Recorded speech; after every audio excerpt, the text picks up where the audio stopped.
గౌరవ మంత్రి గారు అనిత గారు. అధ్యక్ష, ఉత్తరాంధ్ర టైగర్, ఉత్తరాంధ్ర ప్రజలందరూ కూడా ఎంతో ప్రేమగా పిలుచుకునే తాతాజీ అని పిలుచుకునే చింతకాయల అయ్యన్న పాత్రుడు గారిని రెండవసారి శాసనసభ్యురాలుగా వచ్చి అధ్యక్ష అని పిలుచుకునే ఒక మంచి అవకాశం కలుగజేసినందుకు గౌరవ ముఖ్యమంత్రి నారా చంద్రబాబు నాయుడు గారికి, ఉప ముఖ్యమంత్రి పవన్ కళ్యాణ్ గారికి, అదేవిధంగా నారా లోకేష్ గారికి, బీజేపీ నాయకులకి అందరికీ కూడా పేరు పేరున ధన్యవాదాలు.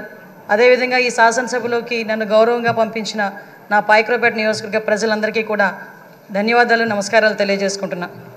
7 సార్లు ఎమ్మెల్యే, 5 సార్లు మంత్రి, 1 సారి ఎంపీ, ఇన్నిసార్లు రాజకీయ జీవితం గడిపినా కూడా ఎక్కడా కూడా భూతద్దం పెట్టి ఎతికినా కూడా ఒక మచ్చ కూడా కనిపించక, కేసు పెట్టాలని ప్రయత్నం చేసినా కూడా ఏమీ కనబడక, నిర్భయ యాక్టులు పెట్టుకునే స్థాయికి దిగజారిన ఆ గవర్నమెంట్లో కూడా ఎదురుడి నిలబడిన ధీరుడు మా అయ్యన్న పాత్రుడు గారు, మా తాతాజీ గారు.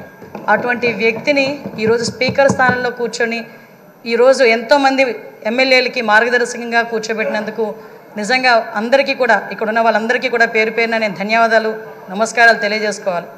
ఎందుకంటే అయ్యన్న పాత్రుడు గారు నా పక్క నియోజకవర్గం. ఎప్పుడూ కూడా గురువు గారిగా నేను రాజకీయాల్లోకి వచ్చినప్పుడు కొత్తగా ఉన్నప్పటికీ కూడా ప్రతి ఒక్క విషయంలోని కూడా మమ్మల్ని గైడ్ చేసి ఈరోజు ఈ పొజిషన్కి తీసుకురాగలిగారంటే ఆ రోజు అయ్యన్న పాత్రుడు గారు ఇచ్చిన స్ఫూర్తి. అయ్యన్న పాత్రుడు గారు 2004లో నేను నర్సీపట్నంలో ఒక టీచర్గా నేను ఉండేదాన్ని. ఎందుకంటే ఈ ఒక్క ముక్క చెప్పాలి, ఎందుకంటే ఈ ఎన్డీఏ గవర్నమెంట్ కానీ తెలుగుదేశం పార్టీ గవర్నమెంట్ కానీ ఒక సామాన్యులను తీసుకొచ్చి శాసనసభలో కూర్చోబెట్టి శాసనాలు తీర్చిదిద్దే విషయంలో ముందు కూర్చోబెడుతున్నారన్న విషయాన్ని తెలియజెప్పడానికి ఒక విషయం చెప్పాలి. 2004లో నేను టీచర్గా నర్సీపట్నంలో పనిచేస్తున్నా. ఆ టైంలో గౌరవ స్పీకర్ గారు అక్కడ ఎమ్మెల్యే. ఆ రోజు నేను వెళ్ళి మీకు బొకే కూడా ఇచ్చున్నా, మీ జన్మదినానికి వచ్చి మేము శుభాకాంక్షలు తెలియజెప్పడానికి యాజ్ ఎ టీచర్గా. మళ్ళీ ఈరోజు ఇక్కడ కూర్చొని ఒక శాసనసభలో ఒక మంత్రిగా, ఒక స్పీకర్గా మీకు ధన్యవాదాలు తెలియజేసుకునే ఒక మంచి అవకాశం ఇచ్చినందుకు తెలుగుదేశం పార్టీ అధినేతగా చంద్రబాబు నాయుడు గారికి అందరి తరపున నేను ధన్యవాదాలు, నమస్కారాలు తెలియజేసుకోవాలి. ముఖ్యంగా మీరు చాలామంది ఇప్పుడు చెప్పారు, 40 సంవత్సరాల సుదీర్ఘ రాజకీయ చరిత్ర, ఎక్కడా కూడా మచ్చలేదు, ఎన్నో పోర్ట్ఫోలియోలు చేశారు, ఎంపీగా చేశారు. అతి ముఖ్యంగా ఒక సామాన్యుడికి అతి దగ్గరగా ఉండి కార్యకర్తకి భరోసాగా నిలబడి అయ్యన్న పాత్రుడు అంటే ఒక బ్రాండ్గా నిల్చున్న వ్యక్తి మీరు. ఇవన్నీ జరగడమే కాకుండా మొన్న 2019 అంటే ఇంతవరకు మనం ఎంతవరకు పనిచేసామనేది ఒక ఎత్తు అయితే 2019 నుంచి 2024 వరకు ఉన్న పీరియడ్ని మనం ఒక బ్లాక్ పీరియడ్ కింద తీసుకోవాలి రాజకీయ చరిత్రలోనే. ఎందుకనంటే ఒక శాసనసభ నడిపించడం చేత కాదు, ఒక అడ్మినిస్ట్రేషన్ చేయడం చేత కాక ఒక నియంత పరిపాలనలో ఆంధ్రప్రదేశ్ రాష్ట్రం అట్టడుగుపోయిందన్న సంగతి మనందరికీ తెలుసు. చాలా సందర్భాల్లో తమరితో కూర్చునేటప్పుడు కూడా నేను ఇన్ని సంవత్సరాలు రాజకీయంలో ఉన్నాను కానీ ఇలాంటి ముఖ్యమంత్రిని చూడలేదు అని ఒక్కొక్క సందర్భంలో మీరు మీ భాషలో చెప్పిన సందర్భాన్ని కూడా ఇక్కడ గుర్తు చేసుకోవాలి. ఎందుకనంటే ఇన్ని సందర్భాలు ఒక ఎత్తు అయితే ఈ 5 సంవత్సరాలు మీరు ఎదుర్కొన్న సమస్యలు, నేను ఈ ఒక్క విషయంలోని కూడా మీ కుటుంబ సభ్యుల్ని కూడా నేను అప్రిషియేట్ చేయాలి సార్. ఎందుకంటే 40 సంవత్సరాల రాజకీయ చరిత్రలో మీరు ఎక్కడా కూడా ఒక మచ్చ లేకుండా మీ రాజకీయ ప్రస్థానం మీరు వెళ్తున్నారంటే అక్కడ మీ సతీమణిగా ఉన్న పద్మావతమ్మ కానీ, మీ కుమారులుగా ఉన్న విజయ్ రాజేష్ గారు కూడా, మా కుటుంబ సభ్యులందరూ కూడా మీకు సపోర్టివ్గా నిలబడ్డాం. లాస్ట్ 5 ఇయర్స్లో మనం చూసుకుంటే విజయ్, రాజేష్, అమ్మ ఈ ముగ్గురు కూడా ఎంతో బాధపడ్డారు. రాజకీయంలో ఉన్నందుకు మనం బాధపడడం, మనం ఆ ప్రాబ్లం ఫేస్ చేయడం అనేది ఒక ఎత్తు అయితే ఎక్కడా కూడా తొనకకుండా వెనకకుండా మీకు సపోర్ట్ చేయటం. ఆఖరికి ఎంత దారుణం అంటే మనవరాల్ని కూడా ఇంట్రాగేట్ చేశారు పోలీసులు వచ్చి. చిన్న పిల్ల 3 సంవత్సరాల పిల్లని కూడా ఇంట్రాగేట్ చేసి ఆ అమ్మాయిని కూడా భయకంపితులను చేశారు. అటువంటి సిచ్యువేషన్లో కూడా ఎక్కడ కూడా కదలలేదు. ఒక చిన్న 6 అడుగుల దూరం అని చూపించి గోడను కోల్చడానికి వందలాది మంది పోలీసులు మీ ఇంటి చుట్టుపక్కల పెట్టినా సార్ ఎక్కడికైనా వెళ్ళండి, జైల్లో పెడితే మళ్ళీ ఇబ్బందులు పడతారేమో అంటే వస్తే అరెస్ట్ చేయని అమ్మా ఏం చేస్తారు, మహా అయితే చచ్చేటప్పుడు కూడా అదే జెండాతో చచ్చిపోతాను తప్పించి ఏ రోజు కూడా జెండా మార్చకుండా నేను నిలబడతాను, అది నా రాజకీయ నైజం అని గర్వంగా చెప్పిన వ్యక్తి మా అయ్యన్న పాత్రుడు గారు. అటువంటి వ్యక్తి ఈరోజు సభా స్పీకర్ స్థానంలో ఉండటం నిజంగా మా అదృష్టంగా నేను భావిస్తున్నా.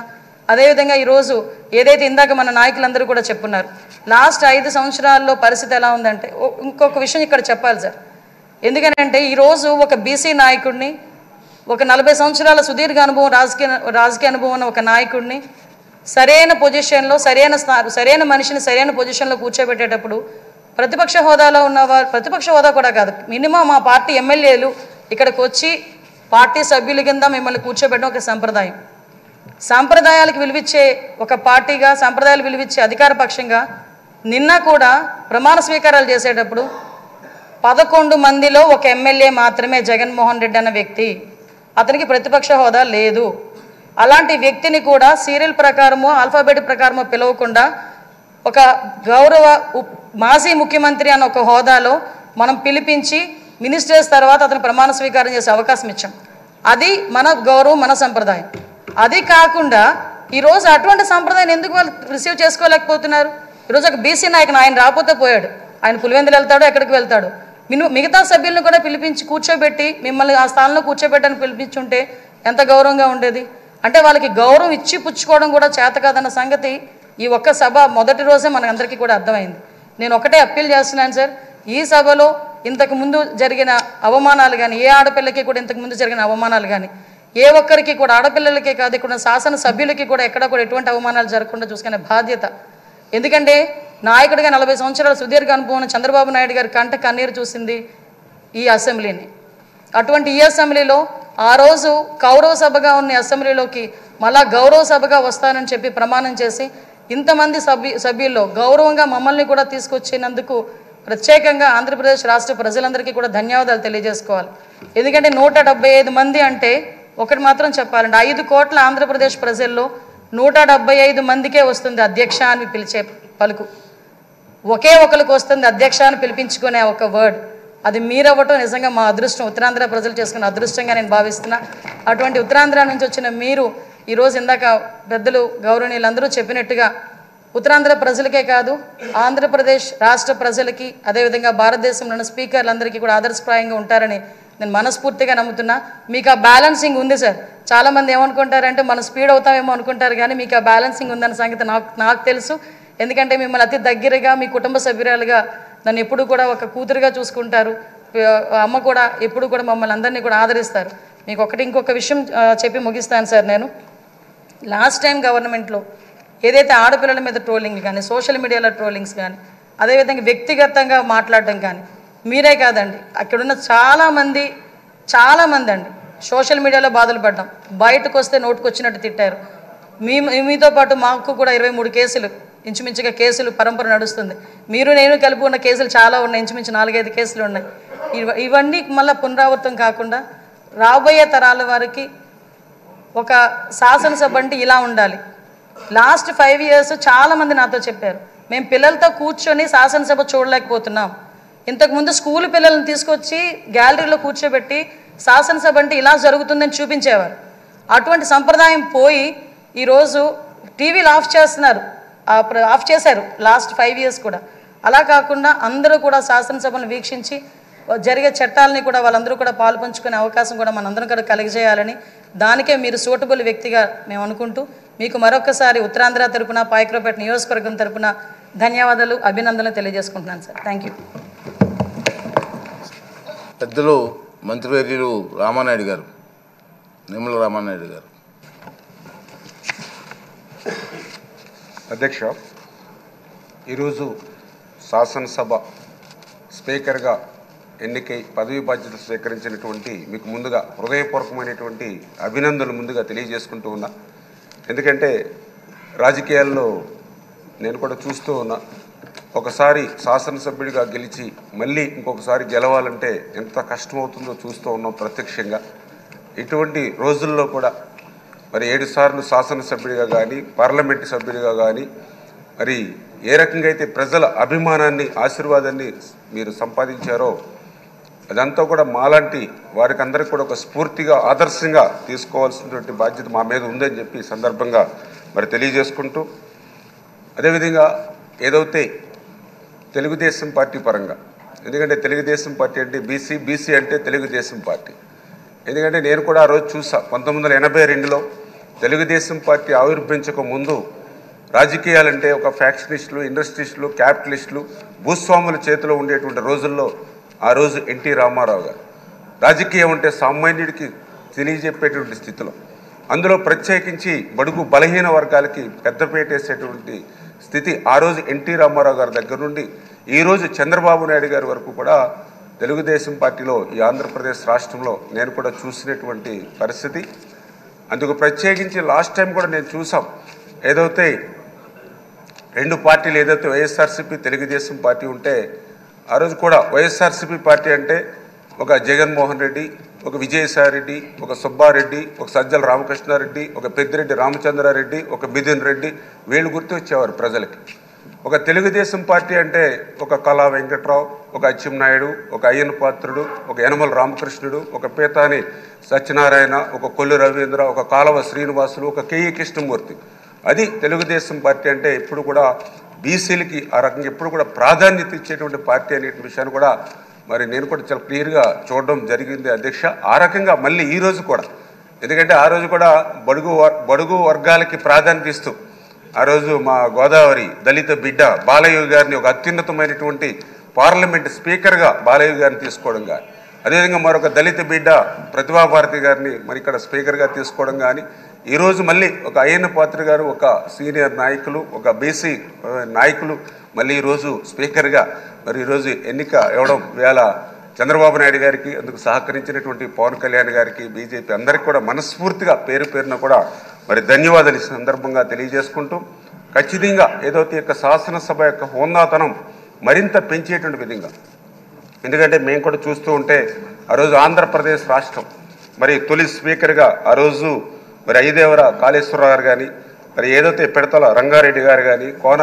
ప్రభాకర్రావు గారు కానీ, నిస్సంకరరావు వెంకటరత్నం గారు కానీ, శ్రీపాదరావు గారు కానీ, యనమల రామకృష్ణుడు కానీ, ఈరోజు మంత్రిగా ఉన్నటువంటి మరి ఏదైతే మన నాదెండ్ల మనోహర్ గారు కానీ, ఇట్లా ఎంతోమంది ఈ సభను హోందాగా సమర్థవంతంగా నడిపించినటువంటి చరిత్ర గతంలో ఉంది.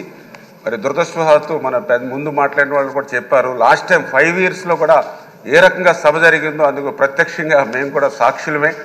మరి కనీసం ఆ రోజు వాకౌట్ చేయడానికి కూడా మైక్ ఇవ్వనటువంటి పరిస్థితి ఆ రోజు శాసనసభలో చూసినటువంటి పరిస్థితి. సాక్షాత్తు ఏదైతే ప్రభుత్వం చేస్తున్నటువంటి తప్పులు ఏవైతే ఉన్నాయో వాటిని మేము తెలియజెప్తే, ఎందుకంటే జనరల్గా ఏదైనా అధికార పక్షం అంటే మెరిట్స్ చెప్తుంది, ప్రతిపక్షం అంటే డిమెరిట్స్ చెప్తుంది. అయినా కూడా వాళ్ళు అవకాశం ఇవ్వకుండా సాక్షాత్తు ఆ రోజు కూడా నాకు బాగా గుర్తు, ముఖ్యమంత్రి స్థానంలో ఉన్నటువంటి ఆయన జగన్మోహన్ రెడ్డి గారు ఒక శాసనసభ్యుడు నా మీద ఒక ప్రివిలేజ్ మోషన్ కూడా మూవ్ చేశారనంటే వాళ్ళు ఎంత ఇరిటేట్ మైండ్లో కక్షతో ఆ రోజు శాసనసభ అంటే ఒక దేవాలయం లాంటి శాసనసభను వాళ్ళు ఏ రకంగా మరి మార్చారనేది ఆ రోజు 5 సంవత్సరాల్లో మేము కూడా అందరం కూడా ప్రత్యక్షంగా చూస్తున్నటువంటి పరిస్థితి. మరి శాసనసభలోనే కాదు, శాసనసభ వెలుపల కూడా మేము కూడా ఆ రోజు ప్రభుత్వ బాధ్యతలు, ఎందుకంటే మేము మొన్న అఫిడవిట్లో కేసుల వివరాలు నమోదు చేయాలంటే డీజీపీకి అప్లై చేసుకునేటువంటి పరిస్థితి, అంటే ఏ జిల్లాలో ఎక్కడ ఏ పోలీస్ స్టేషన్లో కేసు పెట్టారో కూడా తెలియనటువంటి పరిస్థితి.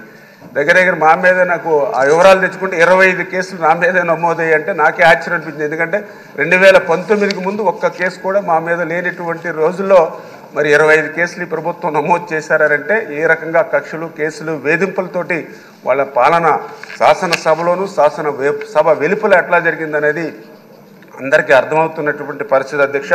మరి అటువంటి పరిస్థితికి భిన్నంగా మళ్ళీ అటువంటి ఎవరైతే ఇంతకుముందు మనం మాట్లాడుకునేటువంటి మహనీయులు ఎవరైతే శాసనసభను మరి హోందాగా సమర్థవంతంగా నిర్వహించారో ఆ కోణంలో మళ్ళీ అయ్యన్న పాత్రుడు గారి ద్వారా, ఎందుకంటే నాకు కూడా ఆ నమ్మకం, ఎందుకంటే మీతో కూడా మాకు మంచి సన్నిహిత సంబంధం, మీరు కూడా ఏదో పంచాయతీరాజ్గా కానీ ఆర్ఎండ్బీగా కానీ, అందులో ప్రత్యేకించి మా గోదావరి జిల్లా పశ్చిమ గోదావరి జిల్లాకి మీరు కూడా ఇన్ఛార్జ్ మినిస్టర్గా ఉండి మిమ్మల్ని దగ్గరగా చూపిస్తున్నటువంటి పరిస్థితి. అంచేత మీ యొక్క సారథ్యంలో మళ్ళీ ఆంధ్రప్రదేశ్ శాసనసభ మళ్ళీ హోందాగా సమర్థవంతంగా నడుచుకుంటుందని పూర్తిగా ఆశిస్తూ మరొక్కసారి మా అందరి తరఫున కూడా మీకు హృదయపూర్వకమైనటువంటి నమస్కారాలు, అభినందనలు తెలియజేసుకుంటాం అధ్యక్ష.